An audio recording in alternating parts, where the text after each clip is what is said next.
how to add subtitles in Canva step by step. So if you want to add or upload subtitles to your Canva video that you've been editing a video on Canva, first of all keep in mind that Canva doesn't have auto captioning. So this is going to be a one hell of a time consuming process because it does not have auto captioning. So let's say you've added a certain video right here, right? And then you want to add basically some kind of subtitles to it.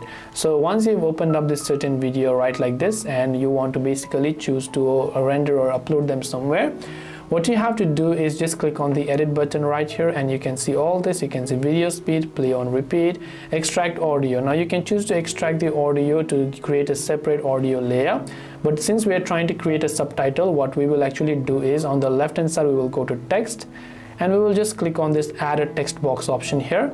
And here we will simply type in the first sentence, in the first few seconds, what our paragraph is about. And similarly, we can add this to the rest of the video one by one. And just keep in mind that there is no auto captioning for this. So I hope that this video helped you understand. If you have got any